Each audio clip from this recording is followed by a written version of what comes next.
आज आपण तवा अंडा रेसिपी बघणार आहोत। त्यासाठी एक मसाला तयार करून घेऊया। तर इथे मी मीडियम आकाराचे 2 टोमॅटो असे या पद्धतीने कापून घेतलेले आहेत। 8-9 लसणाच्या पाकळ्या घेतलेल्या आहेत आणि एक छोटासा अद्रकचा तुकडा घेऊन या पद्धतीने उभे काप करून घेतलेत त्याचे। इथे मी कोथिंबीर घेतली आहे। कोथिंबीर मी देठासकट घेतलेली आहे, कारण ही आपल्याला मिक्सरमध्ये बारीक अशी वाटून घ्यायची आहे। तर हे सगळं साहित्य मी मिक्सर जारमध्ये टाकते आणि ह्याची बारीक अशी पेस्ट करून घेते। पाणी टाकायचं नाही, बिना पाण्याचीच आपल्याला पेस्ट करून घ्यायची आहे। तर आपली ही पेस्ट तयार झालेली आहे। एक पॅन घेतलेला आहे। तुमच्याकडे जर तवा असेल तर तवा घ्या। माझ्याकडे तवा नव्हता मोठ्या आकाराचा, तर मी ते पॅन घेतलेला आहे। ही 4 अंडी आहेत बॉईल केलेली, आणि एका अंड्याचे 2 भाग अशी मी 8 अंडी ही कापून घेतलेली आहेत। तेल 2-3 चमचे तेल टाकायचं आहे। तेल व्यवस्थित असं तापून घ्यायचं आहे। गॅस हा मीडियम ठेवायचा आहे आपल्याला।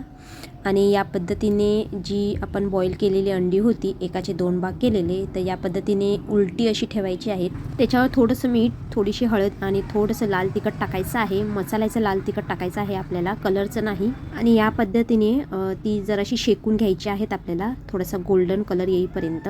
शेकताना या पद्धतीने पॅन पुढे मागे करायचं आहे, जेणेकरून सर्वत्र ती चांगल्या पद्धतीने शेकली जाईल। थोड्या वेळाने उलटायची आहेत, 5 मिनिटे शेकून द्यायची। मीडियम गॅस आहे। बघायचं ती उलटतात आहेत का, तर या पद्धतीने ती उलटून घेऊया आपण। तुम्ही बघा थोडासा गोल्डन कलर आलेला आहे। तर सगळी अंडी मी या पद्धतीने उलटून घेते आणि दुसऱ्या साईडने सुद्धा मी तसंच गोल्डन कलर येईपर्यंत भाजून घेणार आहे। अंडी आपल्याला करपवायची नाही, ती फक्त चांगली अशी शेकायची आहेत किंवा भाजून घ्यायची आहेत। त्यामुळे मी गॅस हा मीडियमच ठेवलेला आहे। अंडी व्यवस्थित अशी उलटून झालेली आहेत। दुसऱ्या साईडने सुद्धा मी थोडंसं मीठ, हळद आणि चटणी टाकते। एक चिमूटभर टाकायची आहे, जास्त टाकायची नाही। पुन्हा मी उलटते आहे, म्हणजे दोन्ही साईडने व्यवस्थित अशी कुरकुरीत भाजली जातील अंडी। अंडी उलटताना अजिबात घाई करायची नाही, सावकाश उलटायची आहे, कारण त्याचं बलक हे बाहेर पडू शकतं किंवा अंडी फुटूही शकतात। आणि अंड्याचं जर बलक फुटलं किंवा ते बाहेर पडलं, तर जेव्हा आपण ग्रेव्हीमध्ये ती अंडी टाकू, ती ग्रेव्हीमध्ये पूर्णपणे बलक मिसळलं जातं आणि अजिबात टेस्ट चांगली लागत नाही। त्यामुळे अंडी उलटताना सावकाश काळजीपूर्वक उलटायची आहे, बलक त्याचं बाहेर पडून द्यायचं नाही। तर या पद्धतीने अंडी व्यवस्थित अशी शेकायची आहेत। तर ही अंडी शेकून झालेली आणि मी एका प्लेटमध्ये ती सगळी अंडी काढून घेते। खूप सुंदर असा गोल्डन कलर आलेला आहे आणि खूप छान पद्धतीने ही शेकली गेलेली आहेत। तर ही काढून घेऊया। या सगळ्या प्रोसेसमध्ये गॅस आपल्याला मीडियमच ठेवायचा आहे आणि अंडी शेकताना काळजीपूर्वक शेकायची आहे, कारण एखादं अंड हे फुटूही शकतं। तुमच्या घरात लहान मुलांना जर बॉईल अंडी आवडत असेल तर या पद्धतीने तुम्ही थोडीशी फ्राय करून देऊ शकता। थोडासा चाट मसाला याच्यावर टाकायचा, ते खूप आवडीने खातात। फक्त फ्राय करताना तेल तुम्हाला एकच पळी टाकायचं आहे। आता हे मी रेसिपीसाठी करत होती म्हणून मी 2-3 पळ्या टाकल्या। आता इथे मी एक चिमूटभर हा चाट मसाला घेतलेला आहे आणि तो ह्या अंड्यांवर टाकते। ज्या पॅनमध्ये आपण अंडी भाजलेली त्याच पॅनमध्ये मी 2 पळ्या तेल टाकून या पद्धतीने बारीक असा कांदा चिरून टाकलेला आहे। व्हिडिओ माझ्याकडनं स्किप झाला, म्हणजे मी व्हिडिओ चालूच केला नव्हता, त्यामुळे हे प्रोसेस दाखवायची राहून गेली। तर इथे मी मोठ्या आकाराचा एक कांदा बारीक असा कापून घ्यायचा आहे आणि तो यामध्ये तेल चांगलं तापून टाकायचं आहे।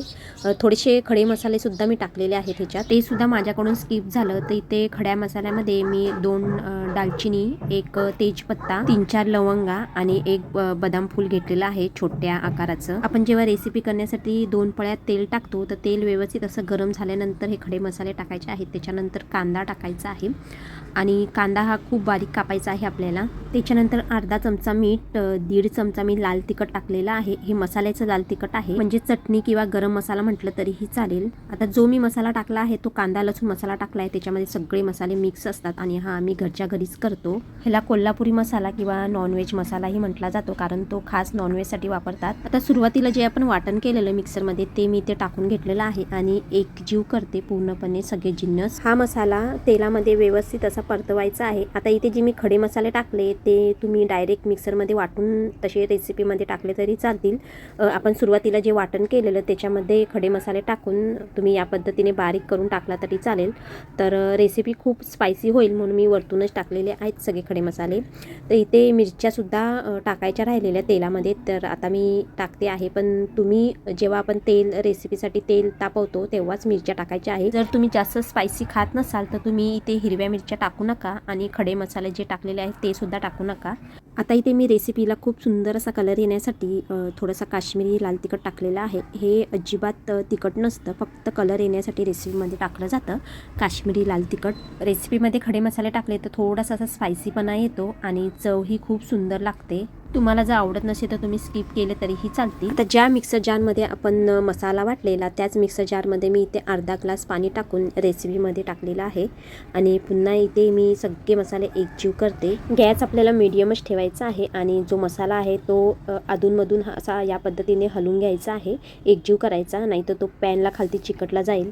आता इथे मी 1-2 मिनटासाठी गॅस मोठा केलेला आहे आणि या पद्धतीने पूर्ण मसाला एकजीव करून थोडीशी कोथिंबीर टाकते आणि पुन्हा गॅस मीडियम करून 5 मिनटासाठी मी हा मसाला झाकून ठेवते. किती सुंदर कलर आला आहे बघा आपल्या रेसिपीला, मसाल्याला. तुम्हाला जर या पद्धतीच्या रेसिपी करायच्या असतील कोणत्याही व्हेज किंवा नॉनव्हेज तर तुम्ही गरम पाण्याचा वापर अवश्य करा. त्यामुळे गरम पाण्यामुळे चव खूप वाढते आपल्या रेसिपीची.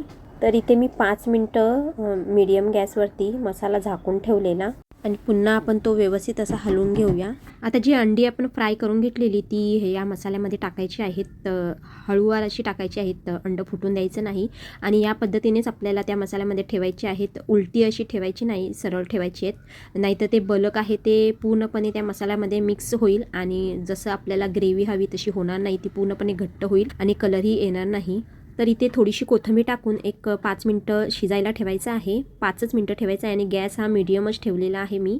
5 मिनटानंतर आपण झाकण उघडून बघूया. तर या पद्धतीने बघा झालेली आहे. ग्रेव्ही थोडीशी घट्ट करायची आहे, जास्तही घट्ट करायची नाही किंवा जास्तही अशी पातळ ठेवायची नाही, मीडियमच ठेवायची आहे. खाताना आपल्याला चपातीवर तो घास कोरडा लागणार नाही इतपत आपल्याला ती ग्रेव्ही ठेवायची आहे आणि भातावर खायचं असेल तर तुम्ही तसं त्या पद्धतीने ठेवा, जेवढी तुम्हाला लिक्विड हवी असेल तेवढी. आता मी उरलेली सगळी कोथिंबीर मसाल्यावरती टाकून घेते. जवळजवळ 1 वाटी मी कोथिंबीर इथे वापरलेली आहे. कोथिंबीरचा वापर नॉनव्हेजमध्ये जास्त केला तर खूप टेस्टी लागतं नॉनव्हेज. तर इथे मी 2 मिनटासाठी गॅस हा मोठा केलेला आणि रेसिपी झाकून ठेवलेली. फक्त 2 मिनटासाठीच आपल्याला गॅस मोठा करायचा आहे, त्याच्यापेक्षा जास्त ठेवू नका. तर या पद्धतीने झालेली आहे बघा फायनल रेसिपी. गॅस बंद आहे आणि ही आता आपण सर्व करूया. आता हा तवा अंडा मसाला तुम्ही भाकरीबरोबर, चपातीबरोबर किंवा एखाद्या नानबरोबर, गार्लिक नानबरोबर कशावरही खावा. तर इथे मी अंड या पद्धतीने टाकले आणि थोडासा उरलेला मसाला त्याच्यावरती टाकायचा आहे. आता ही जी मी क्वांटिटी केलेली आहे ती 2-3 लोक आरामशीर खाऊ शकतात इतपत आहे. तर इथे मी चपात्या केलेल्या आहेत आणि कांदा हा तोंडी लावण्यासाठी काकडी घ्या, कांदा घ्या किंवा टॅमॅटो घ्या. त्याच्यावर थोडंसं मी मीठ टाकलेलं आहे आणि थोडासा चाट मसाला. आता हा तवा अंडा मसाला खाण्यासाठी रेडी आहे. तुम्हाला जर ही रेसिपी आवडली असेल तर एक लाईक करा आणि चॅनलला सबस्क्राईब करा. थँक्यू.